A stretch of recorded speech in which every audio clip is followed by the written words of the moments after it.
Channel వారికి 1 million subscribers చేరుకున్న సందర్భంగా నా శుభాకాంక్షలు తెలియజేస్తున్నాను.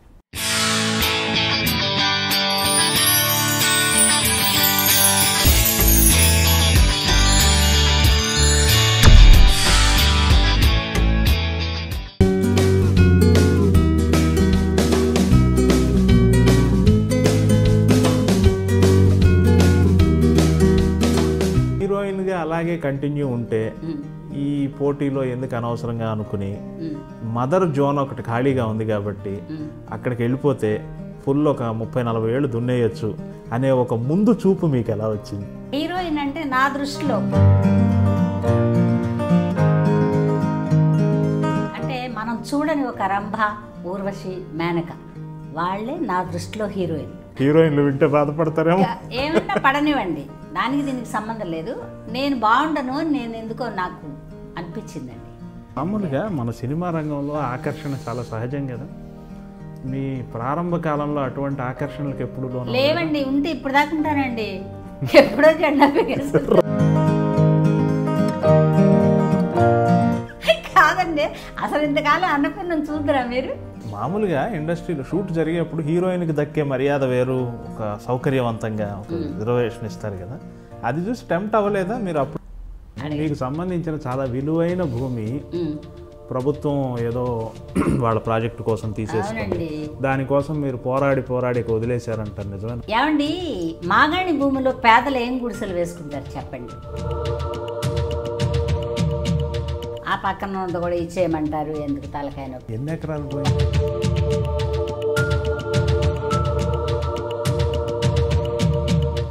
ఎకరం 1.5 అలా ఇళ్ల స్థలాలకు వేసే దగ్గరలో ఉంది. నమస్కారం. కాఫీ విత్ యమునా కిషోర్ కార్యక్రమానికి ఎప్పటిలాగే స్వాగతం. నేను సిద్ధం, నాతో పాటు కాఫీ కప్పులు సిద్ధం. కాఫీ కప్పులు అని ఎందుకంటున్నానంటే, ఇటీవలే నేను డైరెక్ట్ చేసిన ఒక యాడ్ జనంలో బాగా ప్రాచుర్యం పొందిన యాడ్లో ఒక డైలాగ్ చెప్పాలనుకుంటున్నాను. 1 కప్పు, 2 కప్పులు, 3 కప్పులు, 11 కప్పులు అని. ఈ కప్పులు పట్టుకున్న ఆర్టిస్టు, ఈ కప్పులు పెడుతున్న ఆర్టిస్టు జనంలోకి ఆ ప్రోడక్ట్ని ఎంత బాగా తీసుకెళ్లారంటే ఆ ప్రోడక్ట్ సేల్ అద్భుతంగా పెరిగేంతగా ఆ ఆర్టిస్టే ఈరోజు నా ముందున్నారు. ఆవిడకి ఇవ్వడానికి నా దగ్గర ఒకే కప్పు ఉంది. 1 కప్పు. ఇది అమృతం కదా, 1 కప్పు చాలు. డబుల్ హార్స్ మినపగుళ్ళ యాడ్లో మీరు ఆ కప్పు అలా ఒక్కో కప్పు పెడుతూ ఉంటే ఆంధ్రదేశం మొత్తం ఉర్రూతలూగిపోతుంది. ఏమండి, పొద్దున్న లేచిన దగ్గర నుంచి మినపప్పుతోనే పని ఉంటుంది. అవును. కాఫీ ఇచ్చాక టిఫిన్ ఏమిటంటే మినపప్పు కలుపుకుండా ఒక టిఫిన్ లేదు. కరెక్ట్. ఆ క్యారెక్టర్ని మీరు ఇంప్రవైజ్ చేసిన పద్ధతి అంత గొప్పగా ఉంది. అండ్ మీ బోటి వాళ్ళతో పనిచేయటం నా అదృష్టం. మీతో నేను ఒక 3-4 యాడ్సే పనిచేశాను, కానీ అది నాకు నిజంగా చాలా గొప్ప అదృష్టం.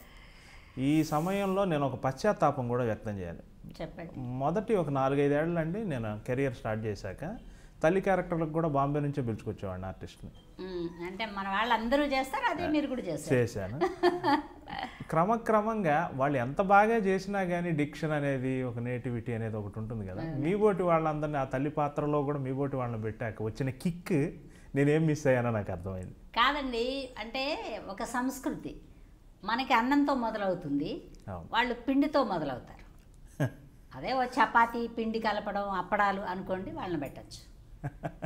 ఏమండి, ఇంకే ప్రోడక్ట్ అయినా మన ప్రాంతంలో ఉండే వాళ్ళని పెడితే, నన్నని కాదు, జనరల్గా ఎవరైనా మన నేటివిటీ ఉన్న వాళ్ళని పెడితే మన వాళ్ళు కూడా, మన వాళ్ళు ఎవరైనా చూస్తారు, కానీ మన వాళ్ళు ఉంటే ఇంకోసారి ఎక్కువ చూస్తారు. అవును, ఓ పాయింట్ ఎక్కువ, అది నాకు ప్రాక్టికల్గా అర్థమైంది.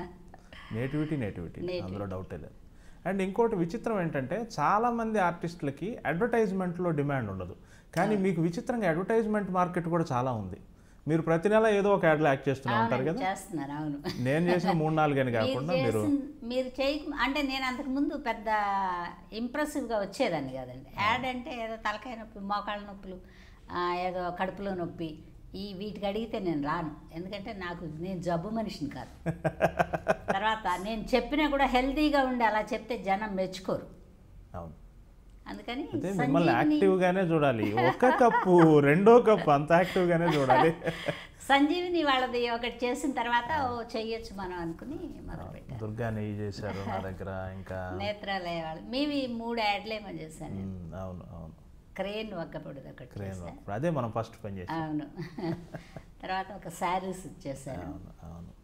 తర్వాత మనం ఇది చేశారుగా మన నెయ్యి, దుర్గా నెయ్యి 4 యాడ్స్ చేశాను. 4 యాడ్లు. అదే 4 కాదు, ఒకటి చేసినా అసలు మీతో చేయటమే కావాల్సింది నాకు. చాలా ఆనందం అనమాట.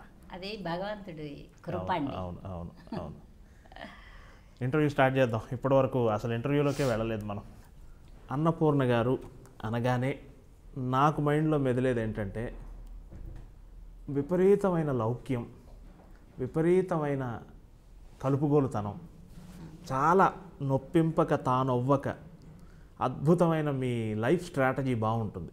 మీకు ఎవరితోనూ వివాదాలు ఉండవు, మీకు అందరూ మిమ్మల్ని ప్రేమిస్తారు. ఇలా మిమ్మల్ని మీరు మలుచుకుంటూ వచ్చారే, ఆ పద్ధతి చాలా గొప్పగా ఉంటుంది. ఆ అంతరంగం గురించి చెప్పండి. మలుచుకోవడం ఏం లేదండి, మనకని మనం ఒక్కడిగానే వస్తాం తల్లి కడుపులోంచి, ఆ తర్వాతే అన్నీ ఏర్పడతాయి. అలాగే ఇండస్ట్రీలో కూడా నేను పిలిస్తే వచ్చాను.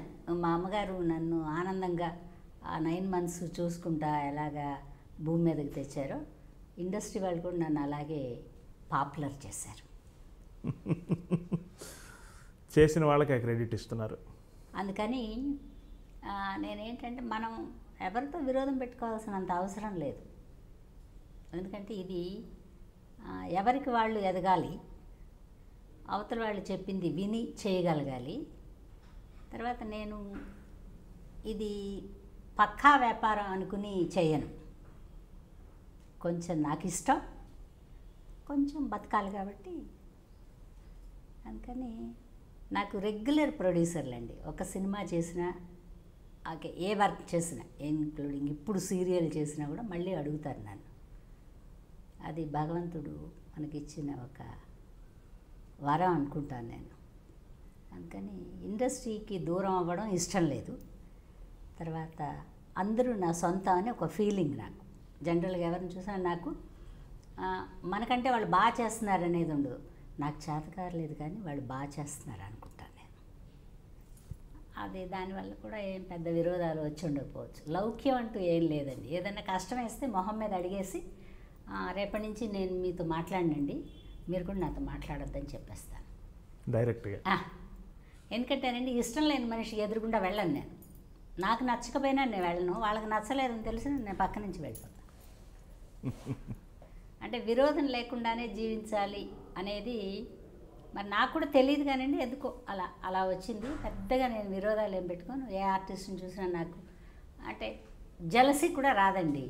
జలసీ అనిపించదు నాకు. వాళ్ళు బాగా చేశారు, ఇలా మనం కూడా ఇంకొక క్యారెక్టర్ ఏదైనా ఉంటే చేయాలి అనే ఫీలింగ్ తప్పిస్తే ఇంకొక థాట్ లేదు నాకు. అందువల్ల ఒకవేళ విరోధం ఉంటే ఉండకపోవచ్చు. బాగుంది. స్వర్గ నరకంలో హీరోయిన్గా పరిచయం అయ్యారు కదా. అవును. హీరోయిన్ అంటే నా ఉద్దేశం, నా పర్సనల్ ఫీలింగ్ చెప్తున్నా. చెప్పండి. హీరోయిన్గా అలాగే కంటిన్యూ ఉంటే ఈ పోటీలో ఎందుకు అనవసరంగా అనుకుని మదర్ జోన్ ఒకటి ఖాళీగా ఉంది కాబట్టి అక్కడికి వెళ్ళిపోతే ఫుల్ ఒక 30-40 ఏళ్ళు దున్నేయచ్చు అనే ఒక ముందు చూపు మీకు ఎలా వచ్చింది? ఏమంటే అది ముందు చూపు కాదు. ఎందుకంటే అప్పటికి మదర్ అని పడే ఒక అంత క్యారెక్టర్ కూడా కాదు నాది. నేను కూడా పిల్లలాగా ఎందుకుంటా అదే నేను గుమ్మడి గారు 25 ఏళ్లకే తండ్రి అయిపోయినట్టు మీరు కూడా 20 ఏళ్ళు నిండకుండానే తల్లి అయిపోయారు కదా. అవునండి. ఎందుకు అలా అయ్యానంటేనండి, చాలా యంగ్గా హీరోయిన్ అంటే నా దృష్టిలో పెద్ద కళ్ళు ఉండాలి, తర్వాత మాట్లాడితే చూసే వాళ్ళకి ఇంట్రెస్టింగ్గా ఉండాలి, తర్వాత వాళ్ళు డాన్స్ చేస్తే బాగుంటారు, అలా వయ్యారంగా ఉండాలి. అంటే మనం చూడని ఒక రంభ, ఊర్వశి, మేనక వాళ్ళే నా దృష్టిలో హీరోయిన్లు. అంటే మనం చూడని వాళ్ళే. హీరోయిన్లు వింటే బాధపడతారేమో. ఏమన్నా పడనివ్వండి, దానికి దీనికి సంబంధం లేదు. నేను బాగుండను నేను ఎందుకో నాకు అనిపించిందండి. నేను అంతకుముందు జంజాల గారి నాటకాలు అవి వేశాను. ఆయన మదరు ఒక నాటకం సంధ్యారాగంలో శంఖారావు అని ఒక నాటకం వేశాను. ఆ నాటకంలో మదర్ వేశాను. బట్ ఆ క్యారెక్టర్ ఎందుకో అప్పుడే నాకు చాలా బాగా నచ్చేసింది. జంజాల గారు నా కొడుకు వేషం, నేను మదర్. యంగ్ ఓల్డ్ ఉండేది. నాటకంలో ఎంత యంగ్ ఉంటుంది కొంచెం. ఆ క్యారెక్టర్ చేసే అది బ్రెయిన్లో ఉండిపోయిందండి. ఇట్లాంటివి వేస్తే మనకి మన కుటుంబానికి మర్యాద తక్కువ కాకుండా ఇంకా ఇన్ని సంవత్సరాలు ఉంటాను అనుకోలేదండి నేను. ఉంటాం మన ఇండస్ట్రీలో కొంతకాలం. అప్పుడు మదర్లు ఎక్కువ మంది ఉన్నారా అది కూడా తెలియదండి నాకు. మన మర్యాదకి మనం మర్యాదగా సొసైటీలో. మీరు వచ్చిందే ఒక సంధికాలం కదా, అప్పటికి ఛాయాదేవి, సూర్యకాంతం లాంటి వాళ్ళు రిటైర్ అవుతున్నారు, కొత్త మదర్లు ఎవరు ఎంటర్ అవ్వలేదు. కరెక్ట్గా మీరు టైంకి దొరికారు ఇండస్ట్రీ. అదే అంటే ఇండస్ట్రీకి నేను టైంకి దొరికానండి. నాకు అంత ఆలోచన కూడా లేదండి. యాదృచ్ఛికంగా అంటే నాకు ఇవైతే మనకు మర్యాదగా ఉంటుంది సొసైటీలో. మనం ఒకవేళ రేపు వేషాలు వేయకుండా మన ఊర్లో మనం ఉంటే కూడా పలకరింపుకు బాగుంటుంది. మనం సొసైటీలో చాలా కాలం జీవించవచ్చు. ఇప్పుడు ఒక డాన్సర్ వేసామనుకోండి, ఒక క్లబ్ డాన్సర్ లాగా ఏదో నిజంగానే మహా అందం భగవంతుడిచ్చి చేసుంటే బయట ప్రపంచంలో మనం తిరగలమండి, మన సొసైటీలో తిరగలేము. ఇప్పుడు అనుకోండి కలుపుగోలుతనం అన్నారే, ఈ వేషాలు వేయబట్టి ఇంతమంది కలుపుగోలుగా నన్ను పలకరిస్తున్నారు. నాకు ఎందుకో బాగుంది. జగమంత కుటుంబం అని ఆయన రాసి నాకు కూడా జగమంత కుటుంబం. ఖచ్చితంగా. మామూలుగా ఇండస్ట్రీలో షూట్ జరిగేప్పుడు హీరోయిన్కి దక్కే మర్యాద వేరు, ఒక సౌకర్యవంతంగా ఒక రిజర్వేషన్ ఇస్తారు కదా, అది చూసి టెంప్ట్ అవ్వలేదా మీరు అప్పుడైనా? లేదండి, మర్యాద అంచనా వేయకూడదు. ఓకే, అంటే నేను ఆ మర్యాద కాదు, కొన్ని సౌకర్యాలు ప్రత్యేక. సౌకర్యం కూడా ఏముందండి, మనం తినే అన్నం, మనం తినే మంచినీళ్ళు, మనం తాగే కాఫీ వేరే గ్లాసులో ఇస్తారు వాళ్ళకంటే. ఏముంది వేరే గ్లాసు. పైగా ఆ రోజుల్లో ఈ తారతమ్యాలు కూడా, నేను వెళ్ళిన కొత్తల్లో పెద్ద తారతమ్యాలు లేవండి. ఇప్పుడు బాటిల్స్ మంచినీళ్ళు ఇస్తున్నారు, కానీ అప్పుడు మా మంచినీళ్ళు మేమే పట్టుకెళ్ళేవాళ్ళం. బాయ్స్ ఇచ్చేవాళ్ళు, అవి ఎట్ట పట్టుకొచ్చారో ఏంటో లేని ఇంట్లో కాగబెట్టుకుని మన కాశీకి రామేశ్వరానికి వెళ్తారే మరచెంబులు, అలాగా. ఇప్పుడు అందమైన ఈ బోల్డ్ ప్రోడక్ట్లు వచ్చాయండి, అప్పుడు అవి కూడా లేవు. ఇప్పటికి కూడా ఉంది నా ఇంట్లో ఇంత మరచెంబు. దాంట్లో మంచినీళ్ళు కాగబెట్టి పోసుకుని రాత్రిపూట కాగబెట్టి కుండలో పోసి మా వాళ్ళు పొద్దున్నే అందులో పోస్తే ఆ మరచెంబు తీసుకుని షూటింగ్కి వెళ్తే అందరికీ భోజనం. ఆ భోజనాలు కూడానండి ఏం పెడుతున్నారు ఏంటి అని ఆలోచించే అంత తెలివితేటలు అప్పటి వాళ్ళకి లేవండి. అవి తెలివితేటలని కూడా అన్ను. మనం బాగా యాక్ట్ చేస్తున్నాం, మనకు మంచి వేషం ఇచ్చారు, ఈ వేషం మజానే తప్పితే అండి మర్యాద మజా లేదు. ఇప్పుడు వస్తానే ఒక కారు, ఆ డోర్ తీయడానికి ఒక మనిషి, ఇలా అది బేషిజం వాళ్ళు పెంచుకుని పిచ్చివాళ్ళు అవుతున్నారు అంటానండి నేను. మీరేమన్నా అనుకోండి, తప్పేముంది, మీ అభిప్రాయం మీరు చెప్పారు, జరుగుతున్నదే చెప్పారు. ఎందుకంటే ఎక్కువ మర్యాదను కోరుకుంటే పిచ్చివాళ్ళు అవుతారు. మనకి జనరల్గా ఇచ్చే మర్యాద ఎలాగూ ఇస్తారు, అంతకంటే అతిగా కోరుకుంటే పిచ్చిగా ఉంటుందని నా కోరుకుంటే రాదు కూడా కదా, విషయాన్ని బట్టే కదా మర్యాద. అప్పట్లో హీరోయిన్కి ఒక మర్యాద, మనకు ఒక మర్యాద కదా. హీరోయిన్కి ఒక స్టాఫ్, హీరోకి ఒక స్టాఫ్ ఉండేవాడు. తతిమా వాళ్ళందరూ కామన్ మామూలుగా ఉండేవాళ్ళు. అయినా అప్పటి హీరోలు పద్ధతిగానే ఉండేవాళ్ళు, హీరోయిన్లు కూడా పద్ధతిగానే ఉండేవాళ్ళు వాళ్ళ వరకు వాళ్ళు. ఎందుకంటే గంటకి టచ్అప్ చేసుకోవాలి, వాళ్ళకు స్టాఫ్ ఉంటారు, వాళ్ళు పక్కన కూర్చుంటారు. ఇలా రూముల్లో క్యారవాన్లు అవన్నీ ఏం లేవండి. ఒక మేకప్ మేనే మేకప్, ఒక హెయిర్ డ్రెస్సరే హెయిర్ డ్రెస్, మనిషికి ఒకళ్ళు లేరు. ఇప్పుడంటే తప్పదు. అయినా మీరు తల్లి పాత్ర నాటకాల్లోనే వేసేసారు కదా. ఆ నాటకంలో తల్లి పాత్ర వేసి, విచిత్రంగా నాటకాల్లో ఈ హీరోయిన్ వేసిన వాళ్ళు తల్లి వేస్తారు, తల్లి హీరోయిన్, ఈ ఇది లేదు కదా నాటకాల్లో. నాటకాల్లో ఏముండదండి, ఎందుకంటే ఆడవాళ్ళు తక్కువ కదండి, నాటకాలకు వచ్చేవాళ్ళు తక్కువ. అంత కష్టం ఎవరు పడతారండి? ఇప్పుడు ఒక నాటకం రెడీ అయ్యి వేయడానికంటే ఒక కనీసం 15-20 రోజులు, అంటే అప్పుడు ఎడ్యుకేషన్ తక్కువ కాబట్టి. అదే ఆర్టిస్ట్ తండ్రి వేస్తాడు, అదే ఆర్టిస్ట్ కొడుకు వేస్తాడు, ఇట్లా ఉంటుంది కదా. వేస్తారండి. ఎందుకంటే ప్రేక్షకులకి 2 అరలే కదండి, 2 చైర్ల వరకే కనపడుతుంది మనకి. ఆహార్యం కానీ ఎక్స్ప్రెషన్ కానీ కనపడుతుంది, వాయిసేగా వినబడేది. అందుకని క్యారెక్టర్లు అలా మార్చి వేసేవాళ్ళు. పైగా నాటకాల్లో పెద్దగా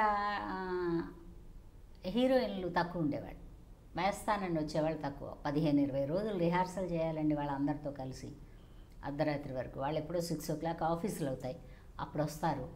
అప్పుడు వచ్చి 12-11 అట్లా రిహార్సల్ చేసి మళ్ళీ ఇంటికి పోయి మళ్ళీ నెక్స్ట్ డే మళ్ళీ వచ్చి రిహార్సల్ చేసి 15-20 రోజులు ప్రిపేర్ అయితే కానీ నాటకానికి వేదికకి వెళ్ళలేరు.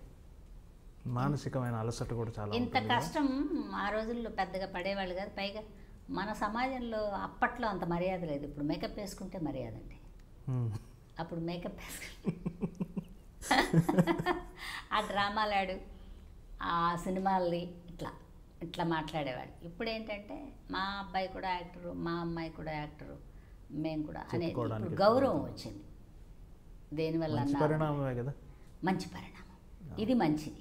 నాటకాల్లో అంటే సినిమాకి రాకముందు ఒక 10 ఏళ్ళు ఉన్నారండి నాటకాల్లో? 10 ఏళ్ళు లేనండి, ఒక 7 years. తర్వాత ఒక 2-3 ఏళ్ళు ఈ సినిమాకి వెళ్ళి వస్తా మధ్యలో మళ్ళీ నాటకాలు వేశాను. మీ నాటక మిత్రులు జంధ్యాల గారు వీళ్ళంతా మీ సహచరుల నాటకాల్లో? నాటకాలు అంటే అంతకుముందు కూడా వేశాను, కానీ ఇది కొంచెం పేరు వచ్చిన వాళ్ళనే చెప్పగలం. మనం పేరు లేని వాళ్ళు ఎక్కడున్నారో మనం చెప్పలేం కదా. నాతో కూడా యాక్ట్ చేసిన వాళ్ళందరూ కొంతమంది డాక్టర్లు ఉన్నారు, లాయర్లు ఉన్నారు, మామూలుగా పల్లెటూరు వాళ్ళు ఉన్నారు. అప్పట్లో నాటకం ఒకటే ఎంటర్టైన్మెంట్, తర్వాత సినిమా. అందుకని గుంటూరు జిల్లా, కృష్ణా జిల్లా చాలా ఊళ్ళు నాటకాలు వేశాను నేను. చాలామంది మిత్రులు ఉండుంటారు నాతో పాటు చేసిన వాళ్ళు, నాకంటే అప్పటికి పెద్దవాళ్ళు, నాతోటి వాళ్ళు, అలాగే. అందుకని చాలా ఊళ్ళు తిరిగాను. వాళ్ళు మనకిచ్చే మర్యాదనే మనం కూడా నేర్చుకున్నామండి, నిజంగా చెప్పాలంటే. స్వర్గం నరకం కంటే ముందు సినిమా గుర్తులేదు, వాణిశ్రీ గారికి స్నేహితురాలుగా వస్తారు. వాణిశ్రీ గారికి స్నేహితురాలు, సెక్రటరీ ఒకటి, అండమాన్ అమ్మాయి ఒకటి, తర్వాత శారద గారికి ఒక ఫ్రెండ్ వేషం వేశాను. అట్లా ఒక 5-6 వేషాలు వేశాను. అంటే నాకు ఉమా అనే పేరు మీద, మన ఊరు నుంచి పిలిచేవాళ్ళు కాబట్టి నాకేం పెద్ద ఇబ్బంది అనిపించేది కాదు. సరే, నాటకం మీద బెటర్ పేమెంట్ కాబట్టి వెళ్ళి వేసేస్తాం. అదేదో మనకి చరిత్రలో నిలిచిపోతాయి అట్లంతా కూడా తెలియదండి. కొన్ని వేషాలు అట్లా నిలిచిపోతాయి, ఎప్పుడు చూసినా అదేంటండి అందులో అలా వేశారంటారు. అప్పట్లో ఇంట్రడ్యూస్ చేయడానికి అలా పిలవడమే గొప్ప విషయం. పిలిపించబడి వేశాం కానండి, మనం వెళ్ళి ప్రయత్నాలు చేసి ఈదుకుని ఇండస్ట్రీని ఈదుకుని వేషం. కరెక్ట్.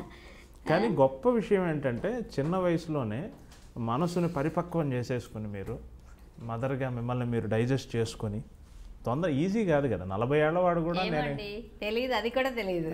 మామూలుగా 40 ఏళ్ల వయసులో వాడు కూడా నేను సహజంగా 25 అనే ఫీల్డ్లోనే ఉండేది సమాజంలో. ఇప్పుడు మీకు 20 ఏళ్ల వయసులో 50 ఏళ్ల హీరోని బాబు అని పిలవాలంటే అది ఎంత కష్టం. కష్టమే కానండి, ఏదో ఇష్టంగా ఉండేది అది. అదే మనసును పరిపక్వం చేసుకున్నారు ఇప్పుడు రామారావు గారు కొడుకు అంటే ఊహించండి, మనం కనకుండా అంత అందమైన అంత మంచి యాక్టర్ కొడుకు అంటే ఎలా ఫీలింగ్ ఉంటుంది, మనసంతా నిండుతుంది. కరెక్టే. ఇబ్బందికరంగా ఒక్క వేషం చేయలేదండి కిషోర్ గారు. నేను ఇబ్బంది పడుతూ ఒక్క వేషం కూడా చేయలేదు, ఇష్టంగా చేసినవి అన్నీ. ఒక్కరోజు గెస్ట్ అంటే కూడా నేను చెయ్యను అన్ను, ఎందుకంటే ఆ వేషం మనమే వేయాలేమో, లేకపోతే ఆ డైరెక్టర్ గారు మనకెందుకు కబురు చేస్తారు. ఒక్కరోజేనండి, ఒక్క సీనేనండి అంటారు. నేను అలా అన్నండి. ఒక్క సీను ఇప్పటికైనా కూడా ఒక్క సీన్ అంటే కూడా వెళ్తాను నేను, ఎందుకంటే మనం ఇష్టపడి వచ్చామండి. అందుకని ఆ ఒక్క సీన్ ఇంకొకళ్ళు ఎవరో ఎందుకు చేయడం, నేను పనికొస్తాను, నేను ఆ సీన్కి అవసరం అనే కదా డైరెక్టర్ పిలిచారు, అలా ఊహిస్తాను నేను. నన్ను ఏదో ఎవరికో పెద్ద వేషం ఇచ్చి నన్ను చిన్న వేషానికి పిలిచారు, ఆ ఫీలింగే రాదండి నాకు. ఎందుకు ఇంకా రాలా, ఇంక ఈ పైన వచ్చి ఏం చేస్తాను చెప్పండి. తెలుసుకోవడానికి టైం పడుతుందండి, తొందరగా తెలుసుకుంటే ఫేడ్ అవుట్ అవుతాం. ఇండస్ట్రీలో మాయ. కరెక్ట్. 80, 79, 78 ఆ టైంకి మీరు పీక్ మదర్ అయిపోయారు. అవునండి. కడవల కొద్ది కన్నీళ్ళు గార్పించేశారు. అలా ఒక చూపు తగ్గిపోయినంత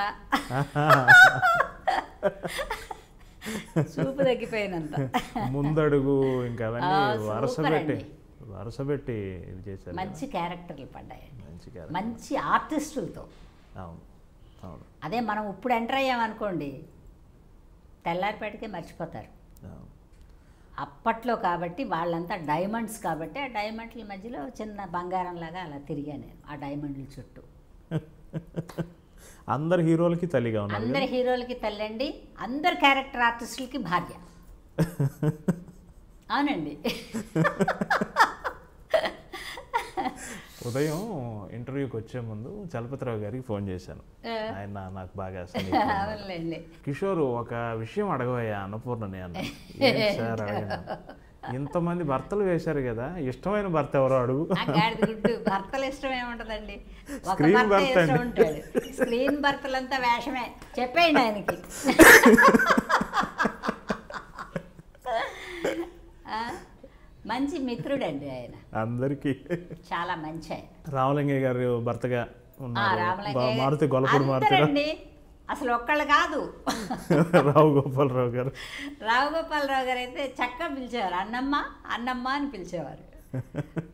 ఏంటమ్మా సినిమాలో చేయనన్నామంటే, కాదు సార్ వాళ్ళు డబ్బుల విషయం ఏం చెప్పలేదండి, తర్వాత తీరా వచ్చాక ఎంతో కొంత చేతులు పెడితే నా మనసు బాధపడుతుంది కదండి, పోనీ నన్ను మిమ్మల్ని ఎందుకు అడుగుతానండి, ప్రొడ్యూసర్ వేరే కదా, నేను ఇలా ఒక సినిమా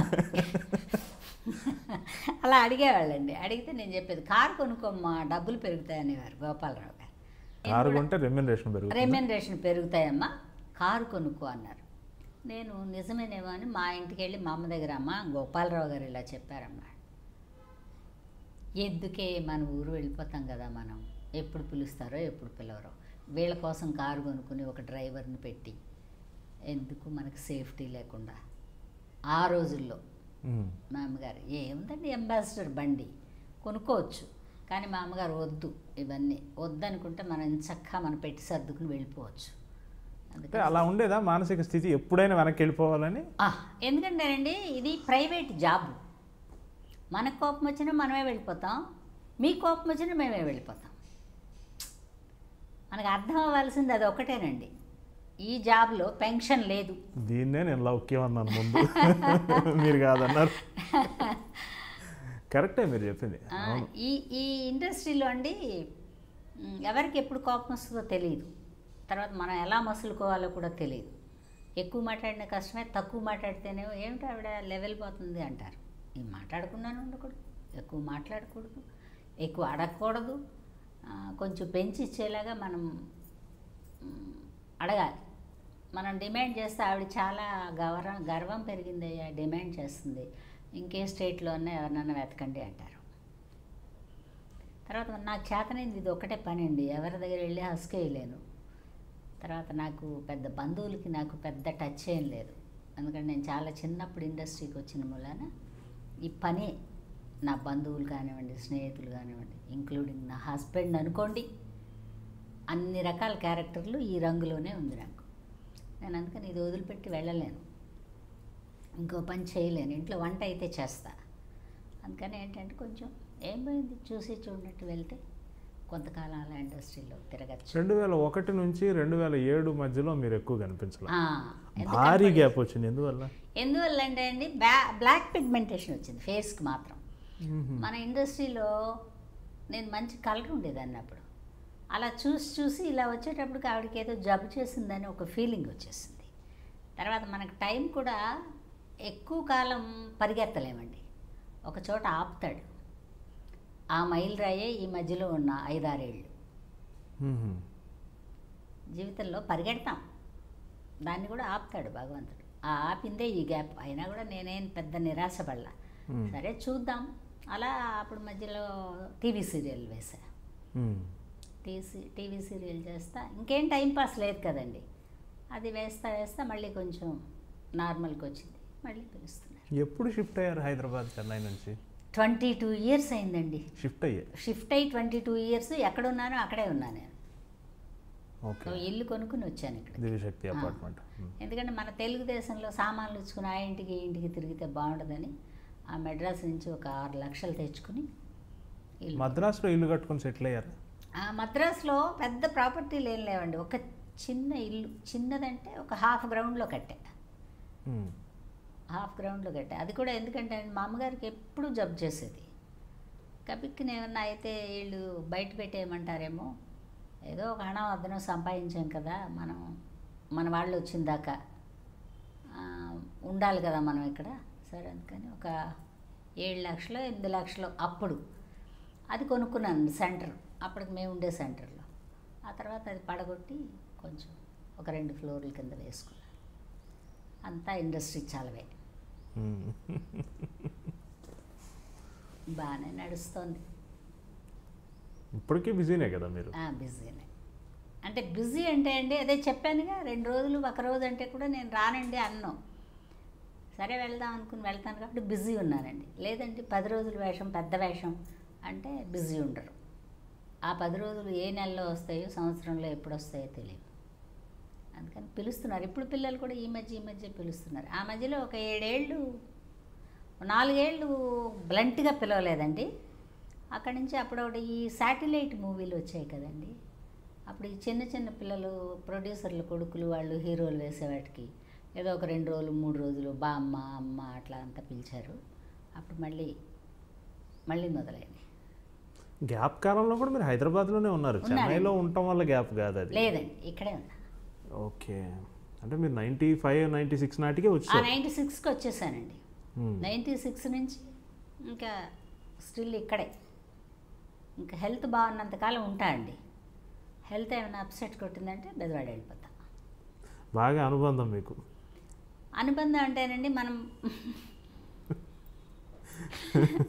పనిచేసే చోట ఇక్కడ నేను ఒకదాన్నే ఉండగలను, కుటుంబం అంతా లేపుకుని రాలేం కదండి. అవును, అది కరెక్ట్. వాళ్ళు అక్కడ ఉన్నారు, అక్కడ పరిస్థితులకి అలవాటు. మీ అమ్మాయి అల్లుడు ఇక్కడే ఉంటారా హైదరాబాద్? వాళ్ళు నెల్లూరు అండి. ఆ అబ్బాయికి FCIలో ఏదో జాబ్ వచ్చింది, వాళ్ళు నెల్లూరులో. ప్రస్తుతానికి మీరు ఒకరే ఉంటారు? నేను ఒకదాన్ని కాదులేండి, కుటుంబం పెద్ద కుటుంబం, వాళ్ళే వస్తుంటారు వెళ్తూ ఉంటారు, ఎవరో వాళ్ళు ఉంటారు. బట్ ఎవరు లేకుండా ఉండను, ఎందుకంటే ఒంటరిగా ఉండకూడదు కదండి. అవును, అది ఒక పెద్ద దాన్ని ఏమంటారు, ఒక రకమైన అగాధం లాగా ఉంటుంది. ఏం చేస్తున్నావో తెలియదు. అయినా మీరు 24 గంటలు బిజీ ఉండే మీకేముంది కానీ? బిజీ అండి. మీ డేట్ పట్టుకోవాలంటే మాకు ఎంత కష్టంగా ఉంది. మీ డేట్ ఎంత కష్టంగా ఉంది నన్ను అడగండి. ఈ మధ్య మా అమ్మగారికి కూడా ఒక 2, 3, 4, 5 కాల్ షీట్లు అండి.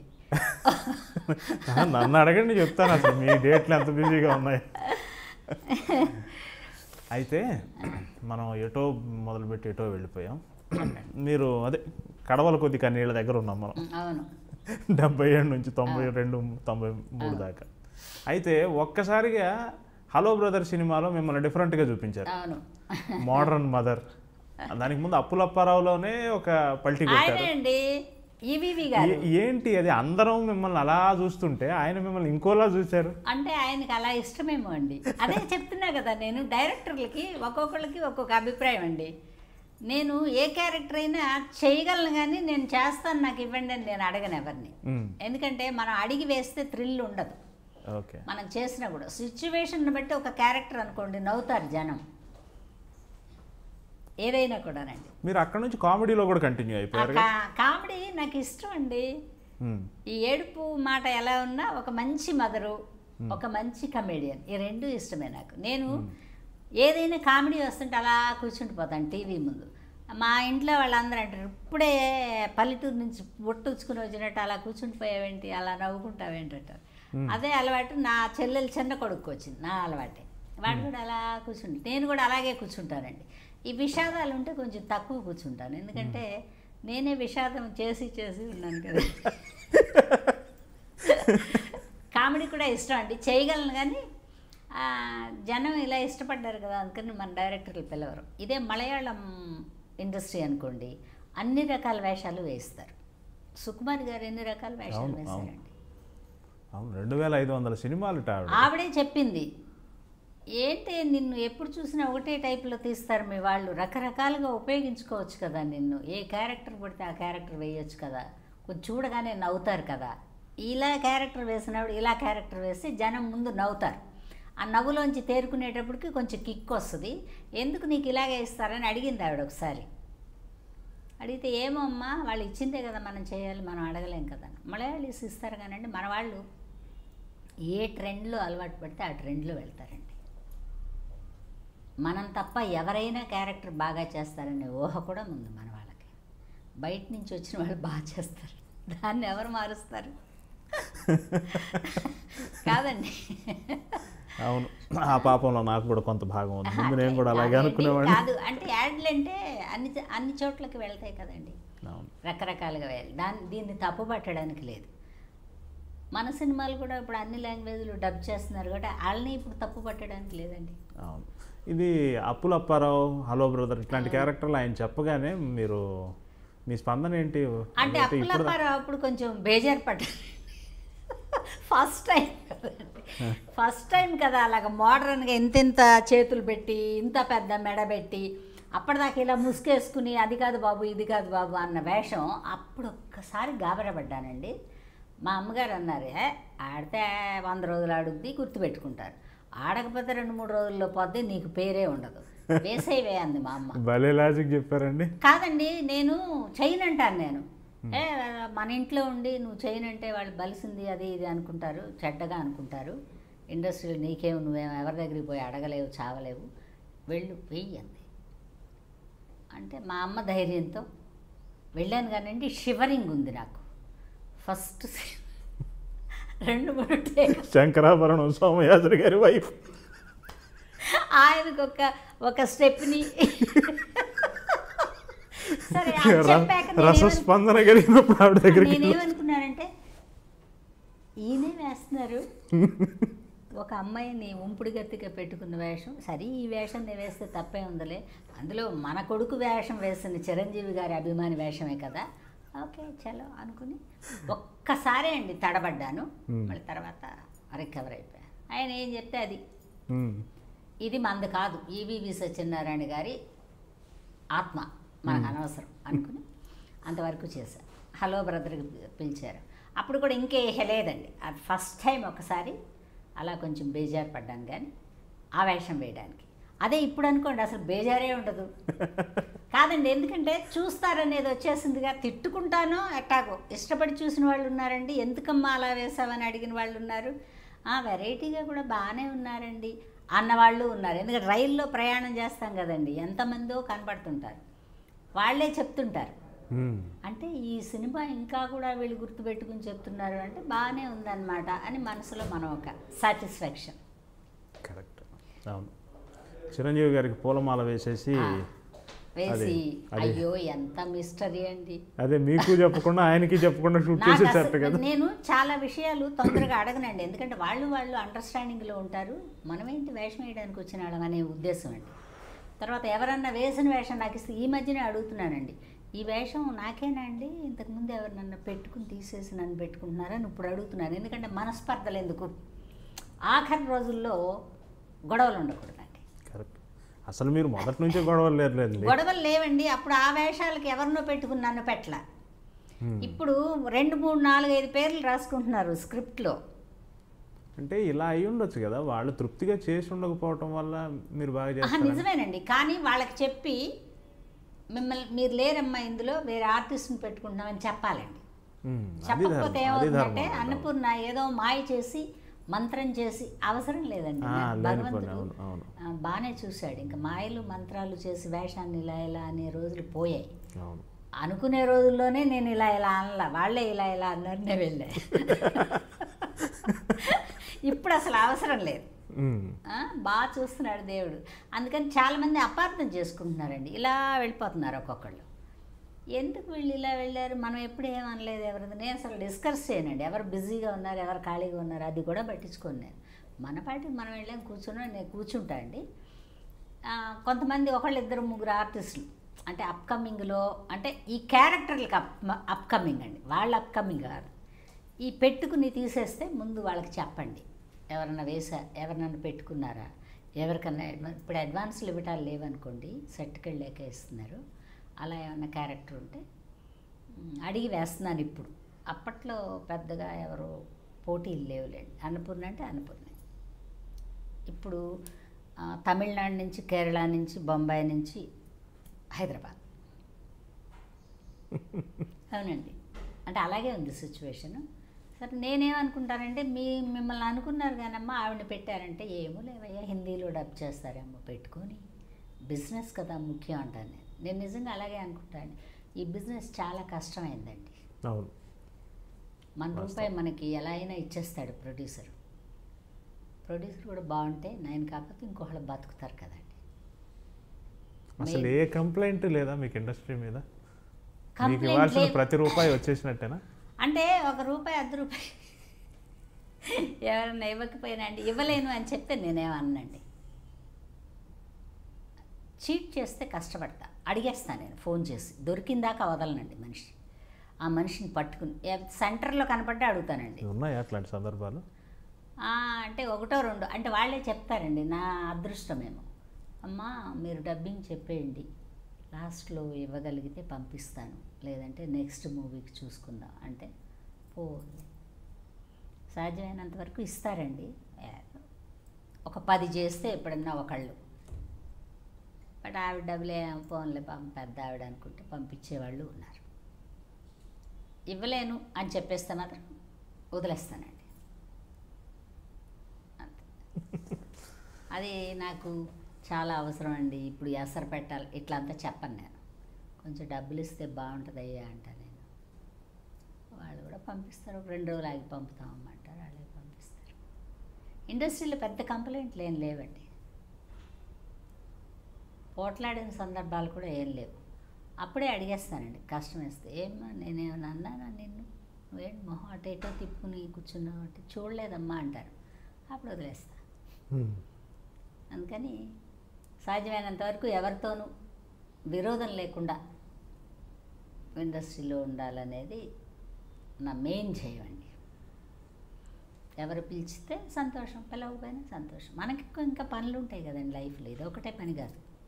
చిరంజీవి గారికి ఫిక్స్డ్ అమ్మ మీరు. ఆయన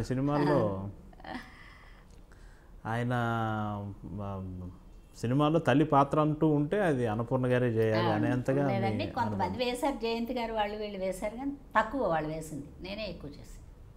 బాలకృష్ణ గారికి కానీ చిరంజీవి గారికి కానీ. కృష్ణ గారు అయితే అసలు అన్ని అమ్మలు నేనే వేశాను. నేను ఎంటర్ అయిన దగ్గర నుంచి ఏ సినిమా తప్పించలేదు ఆయన. ఈ హీరోకి తల్లిగా చేసి ఉండాల్సిందని ఎప్పుడన్నా అనిపించిందా ఎవరితో అన్న? 2-3 మిగిలిపోయారండి. ఎవరు మిగిలిపోయిన వాళ్ళు ఎవరో చెప్పండి. మిగిలిపోయిన వాళ్ళు ప్రభాస్, తర్వాత ఏదో బామ్మ అయినా వేయాలి కదండి, పవన్ కళ్యాణ్ గారు వేయలేదా? ఇంకా వేయలేదు. తర్వాత చిరంజీవి గారు అబ్బాయి బామ్మ అయినా వేయాలి, వేస్తే వాళ్ళతో కూడా ఒక న్యాయంగా బామ్మే కదా, మరి వాళ్ళ నాన్నగారికి అమ్మేశారంటే మీరు. అండ్ నేను ఎక్కువ అత్యాశ పడనండి, ఆశపడతాను కానీ అత్యాశ లేదు నాకు. ఎందుకంటే ఒక బామ్మన్న వేస్తే బాగుంటుంది. ఒక 5-6 ఉన్నారండి, నేను ఇంకా చేయని వాళ్ళు. పిలుస్తారులేండి ఎప్పుడోసారి. నేను సెలవు పుచ్చుకునే లోపు తప్పకుండా పిలుస్తారు ఏదో ఒక వేషానికి. చాలా ఈ ఇండస్ట్రీలో స్పర్ధలు, ఈ పోటీ ఉండే ప్రపంచంలో శ్రీలక్ష్మి గారితో మీకు నిర్మలమైన స్నేహం. మీరు ఏదైనా క్యారెక్టర్, అంటే ప్రత్యక్షంగా నాకు తెలుసు కాబట్టి, మీరు ఏదైనా క్యారెక్టర్కి మీ డేటు కుదరకపోయినా, అంటే మీరు లేకపోయినా నా బదులు శ్రీలక్ష్మిని పెట్టుకోండి అయ్యా అని అలా చెప్తారు కదా. అవునండి.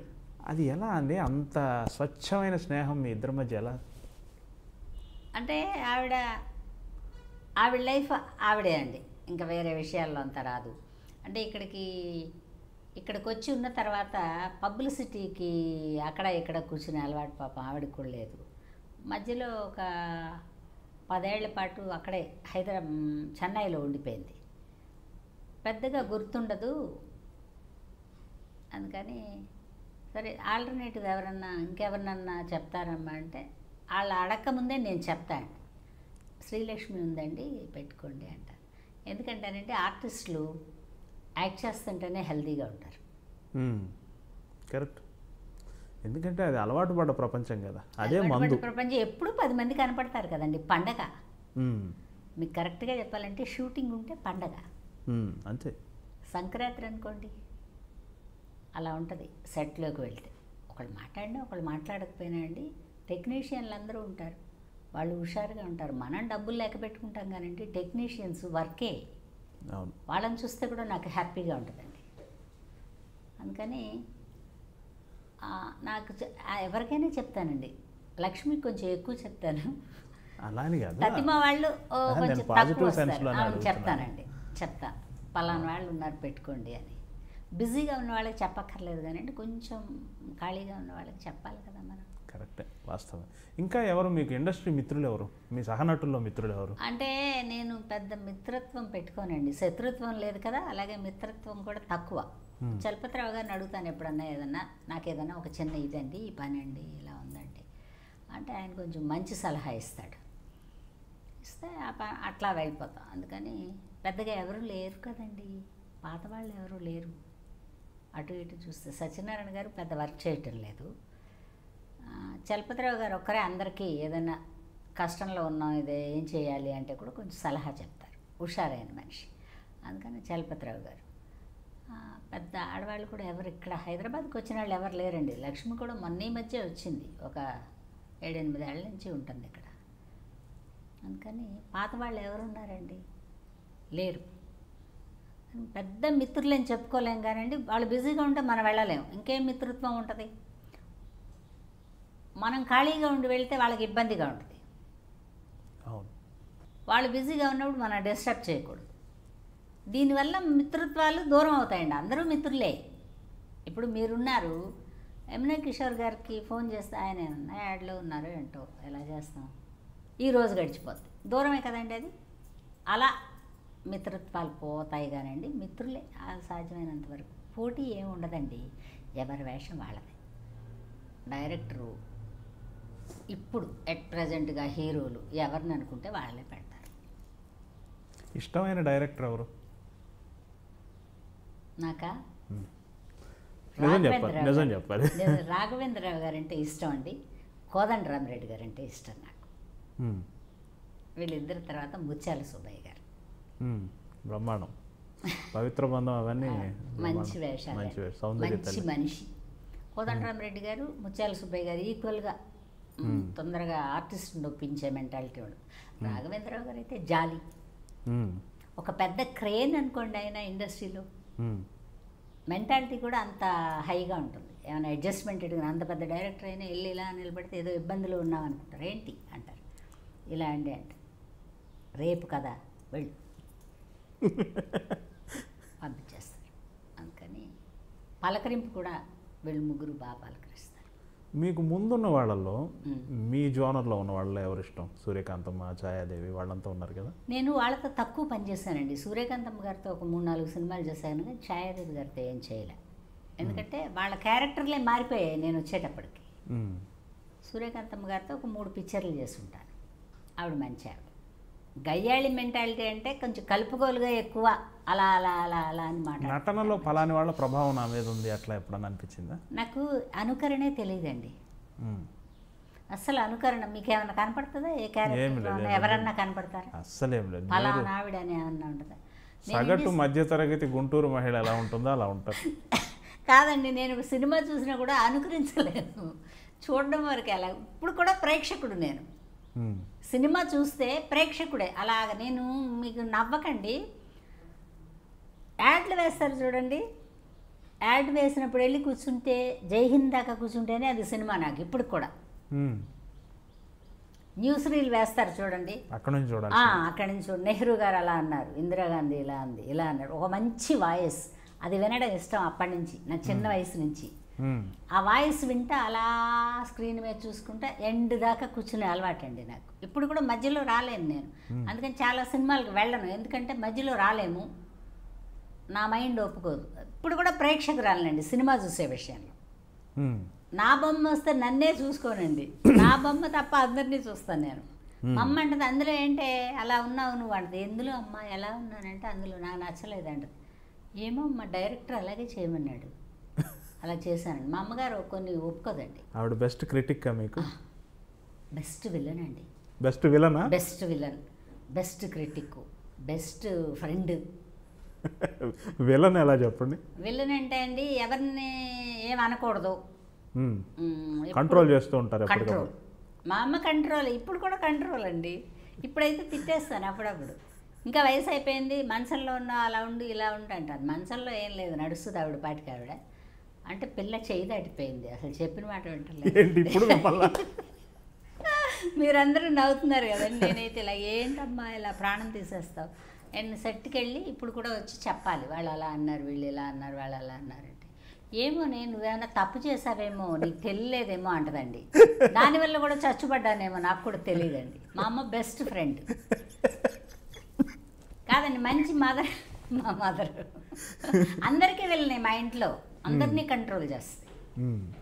ఆర్థిక స్వాతంత్రం అన్నా ఉందా? అది మీ అమ్మగారు ఆర్థిక స్వాతంత్రం అంటారండి. నేను పెద్ద స్వతంత్రం తీసుకోలేదండి. ఎందుకంటే చెడిపోతారు, నా ముందు దారి తప్పిన వాళ్ళు చాలామంది చూసి మనం ఇలా ఉండకూడదు అనేది ఉంది కాబట్టి ఒక కంట్రోలర్ ఉంది కదా, ఆవిడకి ఇచ్చేసి అమ్మ ఒక 1000 రూపాయలు ఇస్తావా, ఇప్పుడు అడగట్లేదులేండి, అప్పుడు అడిగేదాన్ని. నేను నాటకాలు వేసేటప్పుడు కూడా అన్నీ మా అమ్మకి నేనే తీసుకుంటానండి, మా అమ్మకి ఇచ్చేస్తాను.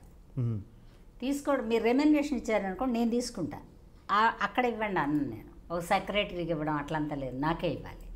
ఇది తీసుకుని మా అమ్మకి ఇచ్చేసాను అనుకోండి, అందులోంచి అడిగి తీసుకుని వాడుకుంటాను. నేను నా దగ్గర పెట్టుకోనండి, ఎందుకంటే 2 నిర్వహణలు మన వల్ల అవ్వవు. నేను ఇంకా సెట్కి వస్తే ఇల్లు మనకి సెకండరీ అండి. అదే మీకు ప్లస్ అయిందేమో, అన్ని బాధ్యతలు మా అమ్మాయి చూసుకునేదండి. కష్టమో సుఖమో ఆవిడే చూసుకుంది, పారేసిన ఆవిడే, దాచిన ఆవిడే, అన్నీ ఆవిడే. ఇంకా కూడా మా అమ్మగారికి అప్పుడప్పుడు చెప్తా, లెక్క చెప్తా. అందుకని నాకు పెద్దగా దేవుడు అని ఎక్కువ నమ్మను. ఏదో నా వల్ల తెమలని పని ఉన్నప్పుడు బాబా నువ్వు చూడు బాబా అంటాను. నా వల్ల అవ్వదనుకుంటే ఇష్టదైవం బాబా. ఆ బాబాని కూడా ఈ శ్రీలక్ష్మి అంటించిందండి నాకు. ఆర్థిక నిర్వహణ మాట వచ్చింది కాబట్టి అడుగుతున్నాను. మీకు సంబంధించిన చాలా విలువైన భూమి ప్రభుత్వం ఏదో వాళ్ళ ప్రాజెక్టు కోసం తీసేసుకుంది, దానికోసం మీరు పోరాడి వదిలేశారంటారు, నిజమే? పోరాటం అంటే పెద్ద పోరాడలేదండి. మా తమ్ముడు వచ్చి రాజశేఖర రెడ్డి గారిని అడుగు, రాజశేఖర్ నేను వెళ్ళి అడగను, ఆ పక్కన ఉన్నది కూడా ఇచ్చేయమంటారు, ఎందుకు తలకాయ నొప్పి. ఎన్ని ఎకరాలు పోయి? 2.5 ఎకరాలు ఎంతో వేశారండి, 275 ఎకరాలు. అప్పట్లో బాగా రేటు ఉందండి, ఎకరం 1.5 అలా ఇళ్ల స్థలాలకు వేసే దగ్గరలో ఉంది. అది కంకిపాటిలో అండి. అది అంతవరకు పేదలకు ఇవ్వడానికని అందరూ తీసామన్నారు. హైకోర్టులో ఇంకా నడుస్తున్నట్టుందండి. పేదలకు ఇవ్వలేదా? ఏమండి, మాగాణి భూమిలో పేదలు ఏం గుడిసెలు వేసుకుంటారు చెప్పండి. అయినా కూడా అన్నారు, మా తమ్ముడు అన్నాడు, అరే హైకోర్టులో వేస్తానంటున్నా, వెయ్యి, మందైతే వస్తుంది, మంద కాకపోతే అనన్నారో బేడద్దున, మనం అన్నకంటే 10 పైసలు ఎక్కువ ఇస్తాడు కదా గవర్నమెంట్ అయినా, పోనీ ఒక 100 దీపాలు వెలుగుతాయి, ఏముంది. ఎవడు గుడిసేసుకున్న దీపం పెట్టకుండా ఉండడు కదండి. అంతే అంతే. ఈ 100 గుడిసెలు ఉన్నది మా పొలమే అని చెప్పుకోవచ్చు. డబ్బులు తీసుకుని కూడా ఉంటే ఉంటుంది, లేదంటే లేదు. వాళ్ళని నేను రిక్వెస్ట్ చేయనురా, నేను రిక్వెస్ట్ చేయనండి, దేనికి అప్లికేషన్ పెట్టను, నా కోసం పెట్టను. మీకేమన్నా సహాయం అనుపూర్ణ గారు పలానా వాళ్ళు చెప్తే అవుతుందండి అంటే మీకోసం వెళ్ళి అడుగుతాను, మీకు ఉపయోగపడుతుందంటే అడుగుతానండి. నేను ఒకవేళ అప్లికేషన్ అడిగినా నాకు ఉపయోగించుకునే తెలివితేటలు లేవు. తర్వాత ఇంకేం బిజినెస్లు లేవండి, ఓన్లీ వర్క్ చేయడం. వాళ్ళ 10 పైసలో రూపాయో 10 రూపాయలు ఇస్తే దాన్ని తీసుకుని ఇంటికి వెళ్ళిపోతాను. దాన్ని కొంచెం గట్టిగా పట్టుకుంటా, పోకుండా. అందుకని అలాగా ఇంకా కూడా వదలలేదండి. భూమి పండించుకుంటున్నాం మేమే, ఇంకా అమ్మడానికి దీనికి ఎవరికన్నా మా పిల్లలకి ఎవరికన్నా రాయడానికి కుదరదు. ఆ హైకోర్టులో తీర్పు వస్తే కానీ కుదరదు. మరి హైకోర్టు తెలంగాణలో ఉండగా తీర్పు ఇస్తాడో తెలియదు, ఆంధ్రప్రదేశ్ కట్టి నాకు ఇస్తాడో తెలియదు, ఎప్పుడు ఇస్తాడో తెలియదు. బట్ పంట అయితే పండించుకుంటున్నారండి. కనీసం అంతవరకన్నా అంతే. ఫోన్లేండి, మంద కాంతి అయితే పోతుందేముంది. సహజంగా ఆర్టిస్ట్గా సెటిల్ అయినాక ప్రతి ఆర్టిస్ట్కి కలిగే కోరిక ఏంటంటే నిర్మాత అవ్వాలని లేకపోయినా పక్కన ఉన్న వాళ్ళు కొంచెం పుల్లగేస్తూ ఉంటారు.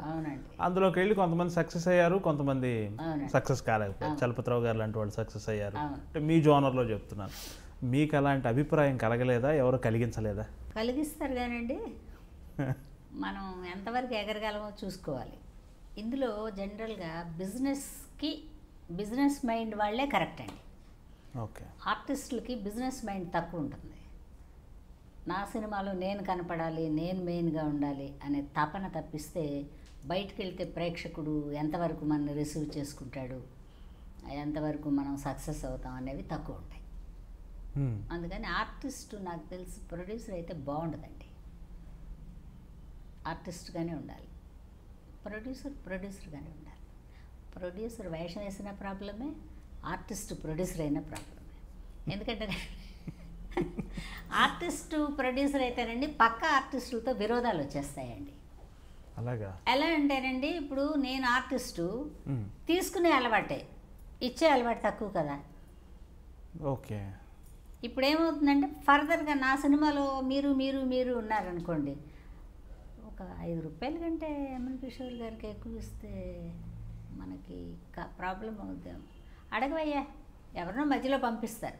చెయ్యనంటే ఏమన్నా అనుకుంటుందేమో ఈవిడ, ఇంతకాలం నుంచి పరిచయం కదా, సరే కానీ అని ఒక ఇబ్బందితో వస్తారు. ఇట్లా విరోధులు అలా అలా అలా కూడబడతారు. ఆర్టిస్ట్గా ఉన్న లవ్ ఎఫెక్షన్ డిజాల్వ్ అవుతుందండి. ఓకే.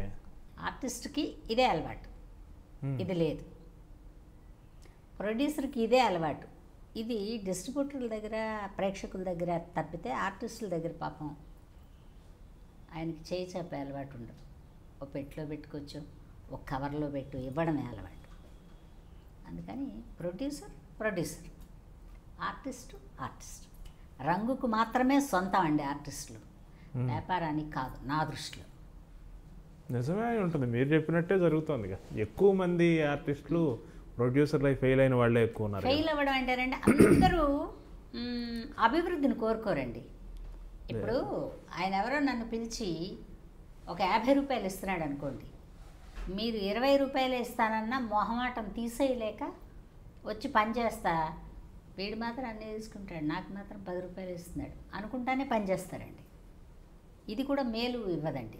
పోనీ దానికి ఆపోజిట్ మైండ్ ఉన్నా కూడా ఇబ్బంది. ఇప్పుడు సావిత్రి గారు ప్రొడ్యూసర్గా ఉన్నప్పుడట అడిగిన వాళ్ళకి అడిగినంత ఇచ్చేశారట. ఆ రోజుల్లో అండి ఆవిడ మహాతల్లి, కరెక్ట్గా చెప్పాలి. చూసారా మీరు? చేశారా? ఆవిడ చూశాను కానీ అంటే పెద్దగా చేయలేదు ఆవిడతో. ఆవిడకి బయట ప్రపంచం అప్పట్లో సినిమా వాళ్ళు ఇలా రోడ్ల మీద ఎప్పుడండి వచ్చారు, బయట ప్రపంచం తక్కువ తెలుసు. తర్వాత ఎంత నిలవందో కూడా ఆవిడకి తెలియదు, ఎంత లాస్ అయ్యారో కూడా తెలియదు. తర్వాత అప్పట్లో ఇప్పుడంత డిమాండింగ్ లేవులేండి, ఎక్కువ రోజులు షూట్ చేసిన మూలాన నష్టపోయారు సావిత్రి గారు. బేసికల్గా మంచి మనిషి అని అందరూ చెప్తారు. నేను 1-2 సార్లు చూశాను, చాలా ఇన్నోసెంట్గా అనిపిస్తారండి అన్ని సినిమాలు చేసినా కూడా. అంటే నటి అయినాక ఈ సుదీర్ఘ నట ప్రయాణంలో మీకు మధుర క్షణాలు ఏంటి చెప్పండి? ఇప్పటిదాకా నేను ఇవాళ ఒక్కరోజే బాగుందనేది ఏమి అనిపించలే నాకు. ప్రతిరోజు బాగానే ఉంది. బాగుంటుందండి. ఎందుకు, నేను ఒక 10-15 డేస్ ఇంట్లో ఉన్నాను అనుకోండి, అప్పుడు ఆలోచిస్తాను, ఏంటి నేను ఇలాగ మూట కట్టి మూల పడేసిన ఇడిచిన బట్టల మూటలాగా ఇక్కడే పడి ఉన్నాను, 10 రోజులైంది 15 రోజులైంది బయటకు వెళ్ళలేదు అనుకుంటాను తప్పిస్తే చాలా ఆనందమైనవి అని ఏం ఆలోచించలేదండి. ఎందుకు, బాగానే ఉందిగా వచ్చినప్పటి నుంచి. వెతుకులాట ఉంటే ఇదేదో బాగుంది అనుకుంటారు కానీ నేను అసలు వెతకనే లేదు. నేను నా పాటికి నేను చిన్న రెమ్యునరేషన్తో నాటకాలు వేసుకునేదాన్ని. అంటే మీకు ఉదాహరణకు చెప్తాను. అసలు నాటకంలోకి ఎలా వచ్చారు, ఎలా చేశారు? నాటకంలోకి ఎలా వచ్చానంటానండి, మా కుటుంబంలో కొంచెం చిన్న ప్రాబ్లంలు ఉండి మేము తెనాలికి వెళ్ళాం. విజయవాడ, అసలు ఊరు విజయవాడ.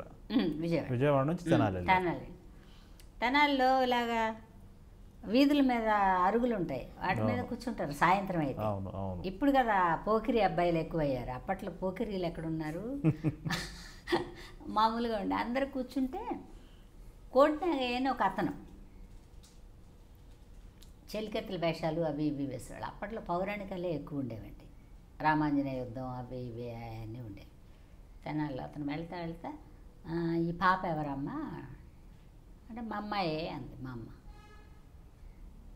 నాటకాల్లో వేషాలు వేయించకూడదు మాట్లాడు అంటే కొంచెం ఒక టైప్లో ఉంటాడు అనమాట మనిషి. అంటే దానికి ఏం చేత అవుతుంది, స్కూల్కి వెళ్ళమంటేనే వెళ్ళదు, అది వద్దులే. కాదమ్మా, ఒక నాటకంలో ఒక అమ్మాయిని పెట్టుకుంటే ఆ అమ్మాయి ఏమో ఎవరినో ప్రేమించి వెళ్ళిపోయింది, అందుకని వాళ్ళకి ఒక 2 ఉన్నారు అందులో అమ్మాయిలు, ఈ పాప అయితే బాగుంటుంది. అప్పటికి నాకు ఓ 13 ఏళ్ళు ఉంటాయేమో అండి. ఈ పాప బాగుంటుంది, వాళ్ళే అన్నీ చూసుకుంటారమ్మా అంటే ఏం రాదయ్యేదానికి డైలాగులన్నా చదువుకోవాలి కదా, అంత పరిజ్ఞానం కూడా లేదు. ఎలాగా నేను కొంచెం ఇన్నోసెంట్గానే ఉండేదాన్ని. ఎలాగా అంటే వాళ్ళే నేర్పించుకుంటారమ్మా. చదువు వచ్చిందా అప్పటికి? చదువుకుంటున్నానండి. కానీ మనకి ఈ నాటకాలు ఇవన్నీ అవి కష్టం కదండి. అవి ఒక పేర్లు ఉంటాయి. ఈ పక్కన సీతారాముడు. మామూలు బడికి వెళ్ళి ఎన్నో తరగతి చదివారు? నేనా 8th వరకు ఏమో వెళ్ళానండి. అది కూడా డుమ్మాలే అండి. ఎగ్గొట్టుకుంటానే వెళ్తా. పెద్ద ఏమో అప్పుడు కూడా ఈ బెజవాడలో ఉన్నప్పుడు మాకు బరిగొడ్లు ఉండేవి. పాలు తీసుకుని వెళ్ళేదాన్ని నేను. ఎక్కడ బందర్లాకుల దాకా వచ్చేదాన్ని. మేము కృష్ణలంకలో ఉండేవాళ్ళం. అక్కడ శేష్ కుమార్ వాళ్ళని పౌరాణిక నాటకాలు పొద్దున్నే ప్రాక్టీస్ చేసేవాళ్ళు. వాళ్ళు హార్మోని పెట్టుకుని పద్యాలు ఆ కిటికీ పట్టుకుని ఈ పాల మాట ఎట్టన్నా ఉండి అది చూసి చూసి చూసి ఎప్పుడన్నా ఇలా పాడాలి, ఎప్పుడన్నా ఇలా పాడాలి. ఏమీ తెలియదు. బట్ ఏదో ఆ మధురమైన ఆ పద్యాలు విజయాలు పాడుతుంటే అలా చూసుకుని అలా నిలబడి లేటుగా పాలు తీసుకుని వెళ్ళి వాళ్ళు మా అమ్మ వాళ్ళకి చెప్పి మా వాళ్ళందరూ నన్ను కొట్టి నాటకం ఎక్కడన్నా ఉందంటే వెళ్ళిపోయేదాన్ని అండి. నాతో ఏమన్నా పని చేయించుకోవాలంటే గవర్నర్పేట సెంటర్లో ఏంటో పందిళ్ళు వేస్తున్నారే అనేవాడు మా నాన్న. పందిళ్ళు వేస్తున్నారంటే నాటకమేమో. బాలనాగమ్మ మహా ఇష్టం అండి నాకు. అప్పుడు సంగు అలాగా ఒక మాయల్ పకీరు. అప్పుడు అదేదో అక్కడ వెళ్ళి సగం వరకు చూసి అక్కడే పడి నిద్ర. మా వాళ్ళు వచ్చి ఎత్తుకుని తెచ్చుకునేవాళ్ళు. పని చేయించుకోవాలంటే ఇలా మోసం చేసేవాడు నన్ను. ఇంట్లో ఏమన్నా పని అనుకోండి అస్సలు ముట్టుకునేదాన్ని కాదు. అక్కడ ఏంటో పందిళ్ళు వేస్తున్నారే, ఏంటో మరి ఏమన్నా నాటకాలు వేస్తారో ఏంటో అనేవాడు మా నాన్న. సాయంత్రం నాటకానికి వెళ్ళిపోవాలి కదండి. బందరకాలం అవతలకి, మేము బందరకాలం యువతల. ఎక్కడి నుంచి తిరిగి వెళ్ళాలి తెలుసండి. ఇప్పుడు ఊరంతా పందిళ్ళు వేసినట్టు వేశారు వంతెనలో. మా చిన్నతనంలో ఆ బందర్లాకుల దగ్గర ఒకటే వంతెన ఉండేది. దాని నుంచి తిరిగి అలా వెళ్ళాలి గవర్నర్పేట వెళ్ళాలంటే. అలా కష్టపడ్డానండి చూసి చూసి.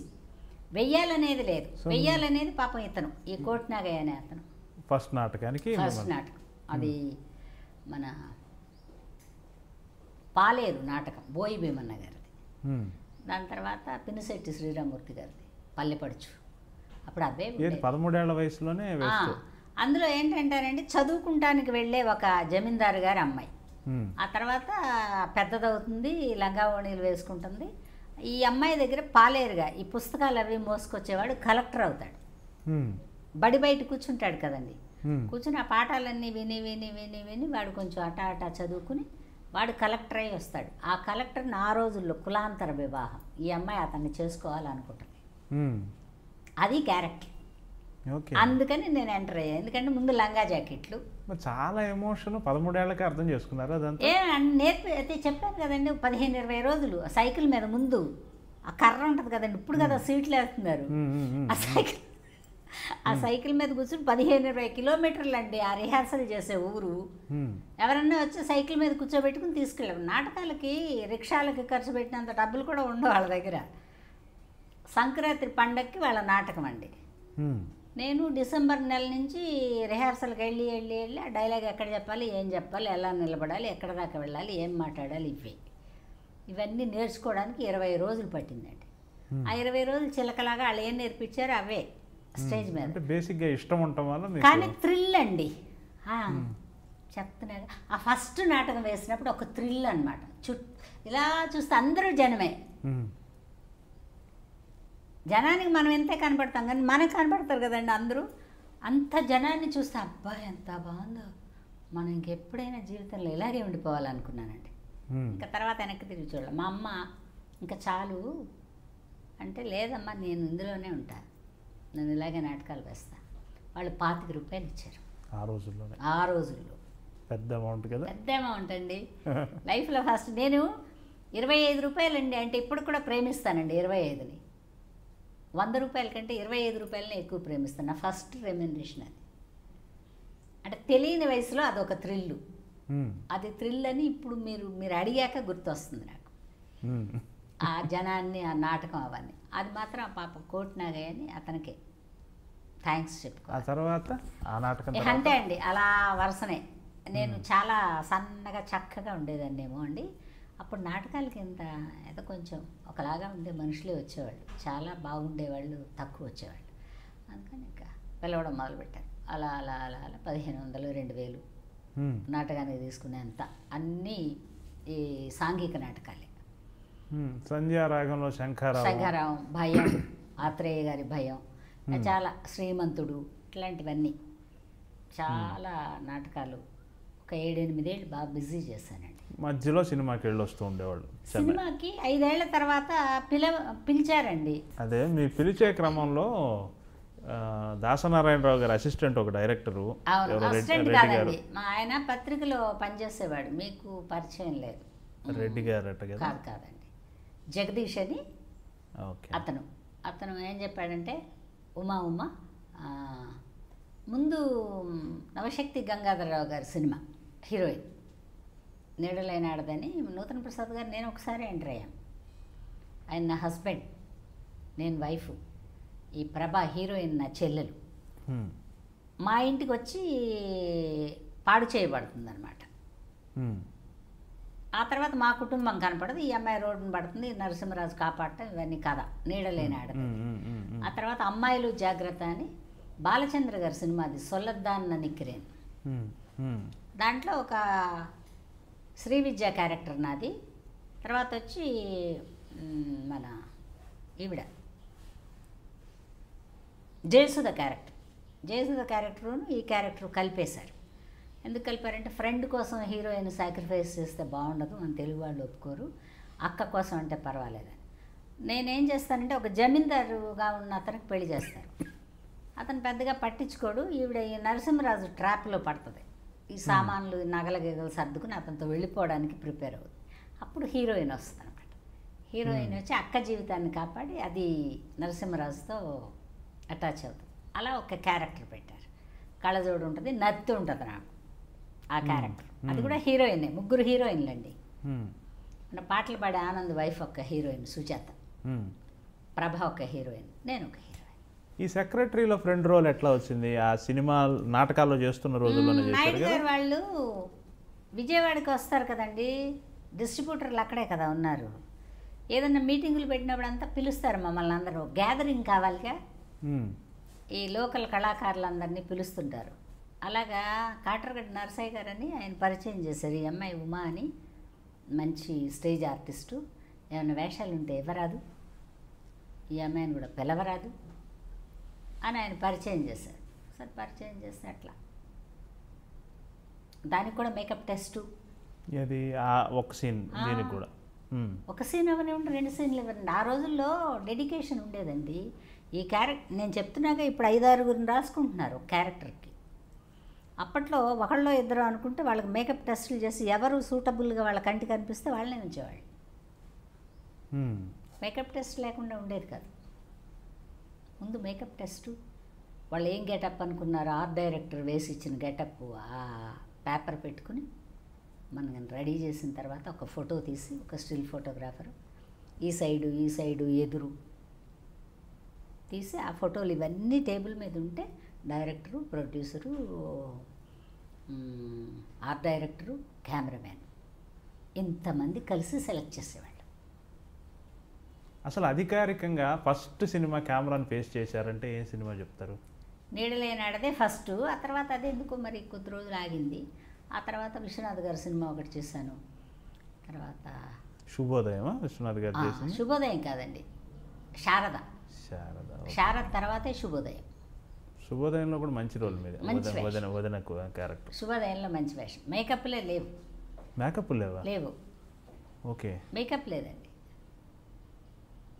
చక్కగా మంచి కాటన్ శారీస్, మీ పాత్ర చేసిన స్టైలింగ్ కూడా చాలా బాగుంది. అదే చెప్తున్నాగా నేను, సాక్షి రంగారావు గారి దగ్గర నుంచి అల్లు రామలింగయ్య గారు అందరితో క్యారెక్టర్లు చేసి అలా అలవాటైపోయింది నాకు.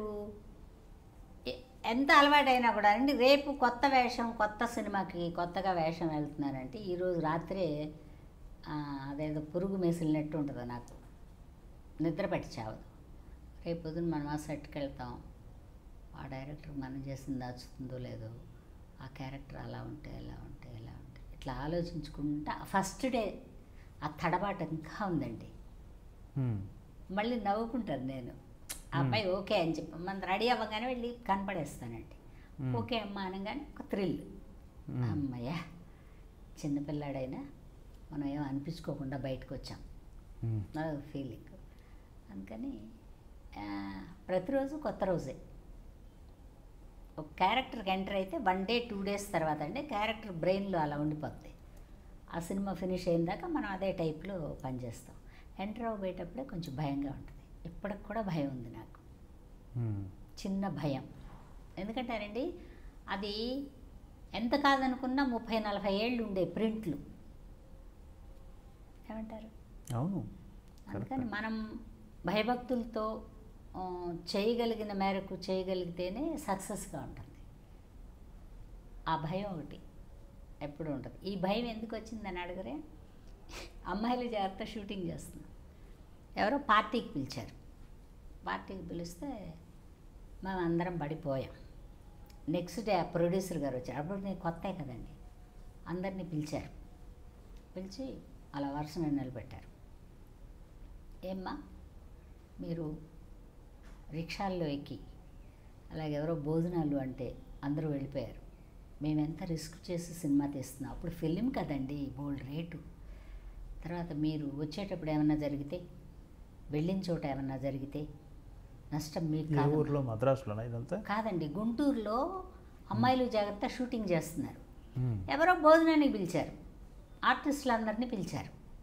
పిలిస్తే వెళ్ళాం. పిలిస్తే నెక్స్ట్ డే ప్రొడ్యూసర్ గారు గంగాధరరావు, నవశక్తి గంగాధరరావు, ఆయన ఫస్ట్ స్టిల్ ఫోటోగ్రాఫర్ అంట. అందుకని ఆ జాగ్రత్త ఉండిపోయింది. అందుకని ఎప్పుడు ఇది గుర్తుపెట్టుకోండమ్మా, ఎవరు సినిమా ఒప్పుకున్నా సినిమా ఫినిష్ అయ్యే వరకు మీరు మీ సొంతం కాదు, మా సొంతం. లాజికే కదా, కరెక్టేగా. నా కాస్ట్యూమ్ వేసుకున్నప్పుడు పిల్లల్ని ముద్దించకూడదు, ఎత్తుకోకూడదు, దగ్గరికి రానివ్వకూడదు. పిల్లలకి ఏం తెలియదు, మొహం మీద గీకారనుకోండి, ఈ గీత పడటానికి ఎన్ని రోజులు పట్టుద్ది, మేము నీకోసం ఆగలేం కదా. అందుకని మీరు ఎక్కడికన్నా వెళ్ళాలంటే మా మేనేజర్తో చెప్పండి, కారు ఇచ్చి పంపిస్తాడు. మాకు చెప్పకుండా మీరు గెస్ట్ హౌస్లోంచి బయటకు రాకూడదు అని చెప్పారు. అది ఉండిపోయింది బ్రెయిన్లో. ఎప్పటికి కూడా అంటే రేపు షూటింగ్ అంటే ఈరోజు నేను ఎక్కడికి వెళ్ళను, ఎవరిని పిలిచినంత ఆత్మీయమైన ప్రోగ్రామ్ అయినా వెళ్ళను నేను. ఆయనే చెప్పారండి, కళ్ళు పీకిపోతాయి, నిద్ర చాలదు. ఆ పీకిపోయిన కళ్ళు, ఒక కన్ను చిన్నది ఒక కన్ను పెద్దది కనబడుద్ది స్క్రీన్ మీద, చూసేవాళ్ళు మెచ్చుకోరమ్మా, మీరు అలా వెళ్ళకండి. దానికని ఒక రోజు పెట్టుకోవాలి. ఇలాగ షూటింగుల మధ్యలో వెళ్ళకపోయి, షూటింగ్ కమిట్ అయితే హౌస్ ఆఫ్ అరెస్ట్ అండి. మీరు కాదు, ఎవరికైనా ఎనీ ఆర్టిస్ట్కి ప్రొడ్యూసర్కి కష్టం కలిగేలా మనం ఉండకూడదు కదండి. మనకి ప్రయత్నం అంతా చేసుకున్న ప్రయత్నం అంతా మనం అభివృద్ధికి వచ్చేసాం. ఇప్పుడు మన ఇష్టం అనుకోకూడదు. ఇప్పుడు కూడా వాళ్ళ హ్యాండ్ వరే మనం ఏ సినిమా ఒప్పుకున్నా. పైగా 1 గంట అండి వెళ్ళొస్తానండి అని అడిగే అలవాటు ఇప్పటికి లేదు. ఆయన చెప్పింది అలా ఉండిపోయింది నాకు బ్రెయిన్లో. ఆ ప్రొడ్యూసర్ గారు పుణ్యాత్ముడు, ఆయన పైకి వెళ్ళిపోయారు. ఏ తల్లికి పుట్టాడో తెలియదుగా నాకు ఆ జ్ఞాపకం ఉండిపోయింది. నిజమండి, డెడికేషన్ ఉండేది పాత రోజుల్లో. స్వర్గం నరకం రోజులు గుర్తున్నాయా? ఉన్నాయండి, స్వర్గం నరకం రోజులు కూడా గుర్తున్నాయి. ఆ హీరో గారికి మీరు, మోహన్ బాబు గారికి మీరు హీరోయిన్, తర్వాత కాలంలో తల్లిగా కూడా వేశారు. అవును, అసెంబ్లీ రౌడీ. ఏమిటి మీ ఫీలింగ్ ఆయన చూస్తే? ఏ ఫీలింగ్ ఉండదండి. అప్పుడు ఆయన అప్పుడేగా హీరో వేస్తున్నాడు. అనుకున్నారా మోహన్ బాబు గారు అంత స్థాయికి వెళ్తారని? అనుకున్నానండి. ఎందుకంటే నాకు ఎవరన్నా మేకప్ చేసుకుని రెడీ అయిపోతే ఆ మనుషులను చూస్తాను, నా మైండ్లో ఒకటి అనిపిస్తుంది, వీళ్ళు చాలా కాలం ఉంటారు, చాలా కాలం పనికొస్తారు వీళ్ళు అని అనుకున్న ప్రతి వాళ్ళు ఉన్నారండి ఇండస్ట్రీ. ఎవరెవరు చెప్పండి. మురళీమోహన్ గారిని అనుకున్నా అండి మేము నాటకాలు వేసేవాడు మురళీమోహన్ గారు. వారు కూడా విజయవాడే కదా. ఆయనతో కూడా నాటకాలు వేసాను నేను. రాజబాబు గారు అప్పుడు ఆయన పేరు. ఆయన అనుకున్నాను చాలా కాలం ఉంటాడు ఈయన ఇండస్ట్రీలో అని. మోహన్ బాబు గారిని అనుకున్నాను. తర్వాత ఈ మేకప్ టెస్టులు చేసినప్పుడు ఎవరెవరు ఉంటే చూస్తానండి నేను అలా చూసి అంచనా వేసుకు చాలా కాలం ఉంటాడు ఈయన ఆర్టిస్ట్. ఏ వేషం అన్నా వేయనివ్వండి, అది వేరే విషయం. మోహన్ బాబు గారికి విగ్గు పెట్టగానే బోల్డంత అందం వస్తుందండి. ఓకే. అప్పుడు ఆ గెటప్కి మేకప్ వేసి విగ్గు పెట్టగానే అనుకున్నాను, ఓ ఇతను చాలా కాలం ఉంటాడు ఆర్టిస్ట్గా అని. అప్పుడు ఏం తెలియదు కానీ పెద్దగా మనకి మామూలుగా మనకి మనసు కనిపిస్తుంది. నేను ఎవరైనా ఆర్టిస్టులు టెస్ట్ మేకప్లు అంటే మేకప్ వేసినప్పుడు చూస్తా అండి వెళ్ళి, ఈ గెటప్కి వీళ్ళు బాగుంటారా. ఒకసారి రంగనాథ్ గారిని అప్పుడే హీరోగా మానేసి గెటప్లకు వస్తున్నారు, ఇలా చూస్తున్నాను నేను. వాళ్ళ మేకప్ మెన్ నన్ను ఇలా చూస్తున్నాడు. అతనేమనుకున్నాడు మనసులో, సరే ఏంటమ్మా రంగనాథ్ గారిని అలా చూస్తున్నాను. కాదండి ఈ గెటప్కి ఎలా ఉన్నాడు ఈయన, ఎంతకాలం ఈ గెటప్తో ఇండస్ట్రీలో ఉంటారని చూస్తున్నాను. అదేంటమ్మా అన్నాడు ఆయన. అంటే ఆయన ఫాదర్ క్యారెక్టర్ బాగుంటాడు అనిపించింది నాకు అప్పుడే, ఒక గంభీరమైన ఫాదర్కి. Very good. హీరో కన్నా ఆయన ఎక్కువ కాలం ఫాదర్గా ఉన్నారు కదా. అంటే మనకి కొంతమందిని చూస్తే ఏ వేషానికి పనికొస్తాడు ఇతను, పాపం ఇండస్ట్రీలోకి వచ్చాడు. కానీ ఇప్పుడు ఈ వేషం, ఈ యంగ్ వేషం అయిపోయిన తర్వాత పెద్దగా వేషాలు లేవనుకో, ఫాదర్కా బ్రదర్కా బావకా దేనికి పనికొస్తాడు ఇతనని ఒక ఆలోచన వస్తుందండి నాకు ఎవరిని చూసినా. ఆడవాళ్ళని పెద్ద మనం గమనించంగానండి, మగపిల్లలు ఎక్కువ ఆపోజిట్ సైన్స్ కదా, ఎవరైనా అంతే కదా. ఆడవాళ్ళు అలా అనుకుంటానండి. అనుకున్న వాళ్ళందరూ ఉన్నారు ఇండస్ట్రీలో, చాలా కాలం ఉన్నారు. ఎందుకో నా మనసుకు అలా అనిపిస్తే ఉంటారు. నేను అలా రఘుబాబుని అనుకున్నాను. మేము మురారి సినిమా చేస్తుంటే ఒక సీను రఘుబాబు యాక్ట్ చేశాడు. నాకెందుకో చాలా కాలం ఉంటాడు వీడ ఇండస్ట్రీలో రఘుబాబు అనిపించింది. అప్పుడు గిరిబాబు గారికి ఫోన్ చేసి, ఇంకా మీరు బాగా రెస్ట్ తీసుకోండి, మీ కొడుకు దున్నుతాడులే, బాగుంటాడు, ఏదో అనిపించింది చెప్పానండి. అలా ఎవరినన్నా అనుకుంటే ఉంటారు చాలా కాలం. బట్ నా మనసుకు అనిపిస్తే మాత్రం నేను అనుకుంటా వీళ్ళు ఉంటారు చాలా కాలం ఉంటారు, బాగున్నాడు గెటప్కి అనుకుంటే ఉన్నారండి. స్వర్గం నరకంలో నేను అనుకున్నది మోహన్ బాబు గారిని ఒకరిని, ఇంకెవరిని అనుకోలేదండి. మోహన్ బాబు గారు కూడా అప్పుడు అంత ఫేమస్ ఏం కాదు, నార్మల్గా ఒక ఇప్పుడు యమునా కిషోర్ గారి లాగా ఆ వేషం అంటే అతను వచ్చాడు. కాకుండా 2-3 వచ్చారు ఆ వేషానికి. బోసుబాబు అని ఒక ఆయన ఇక్కడ సెక్రటరియట్లోనే ఎక్కడో పనిచేసేవాడు అనుకుంటా. మళ్ళీ మురళీమోహన్ గారిని వేద్దామా అనుకున్నారు, రకరకాలుగా అనుకున్నారు అప్పట్లో. బట్ ఈయన గెటప్ వేయగానే బాగున్నాడు, సరిపోయారు. ఇందాక రంగనాథ్ గారి ప్రస్తావన వచ్చింది. రంగనాథ్ గారి అకాల మరణం ఈ మధ్యనే జరిగింది కదా. రంగనాథ్ గారికి మీరు చాలా పేరుగా వేశారు. అవును, వేశాండి, మంచి ఆయన.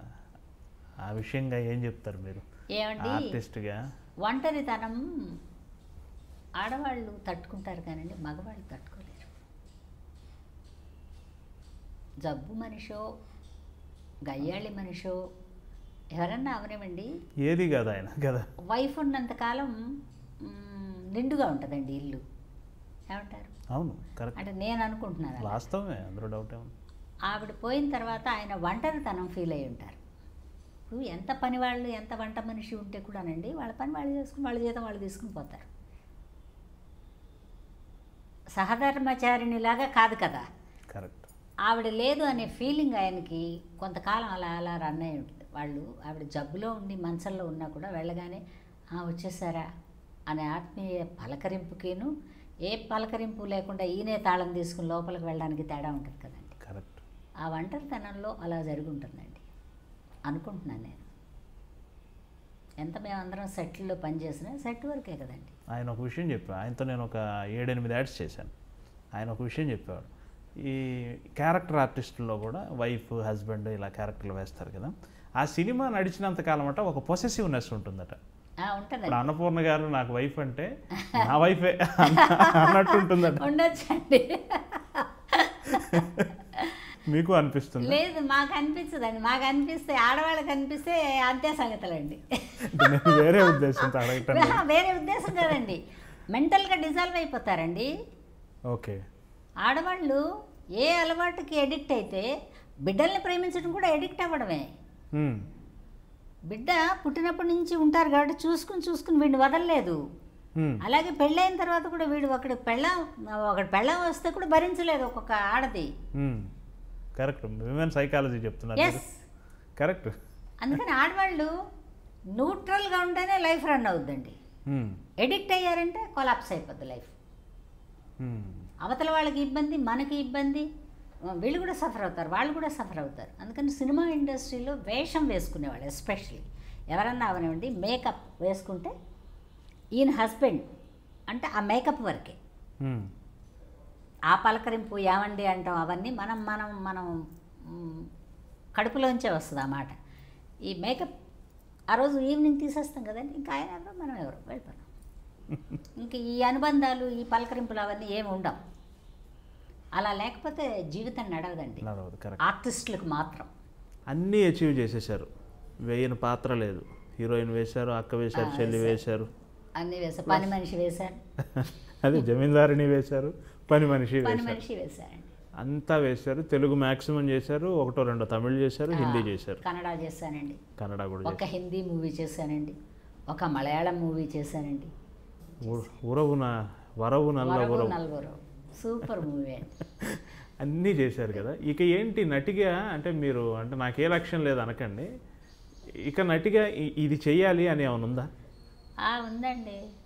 ఏంటి చెప్పండి. ఇంకా డిఫరెంట్గా ఏదైనా బామ్మలో ఏదైనా ఒక క్యారెక్టర్ బామ్మే వేయాలనే ఉంది. Still you are enjoying.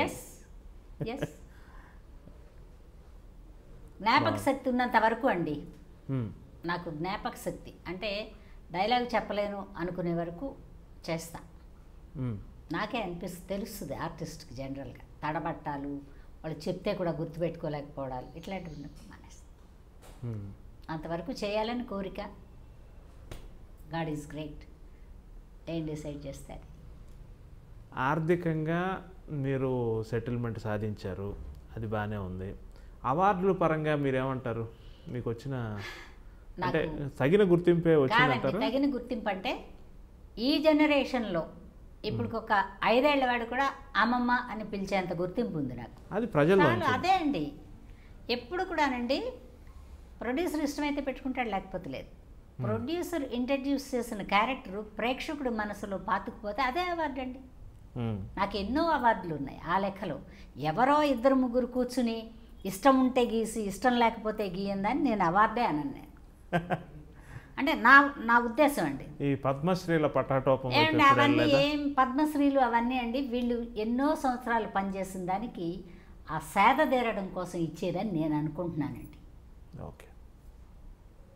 ఎవరినైనా ఏ జనరేషన్ అయినా ఇంకొక 2 జనరేషన్లు కూడా నన్ను ఇంకా అమ్మమ్మ అనేవాళ్ళే ఉంటారండి.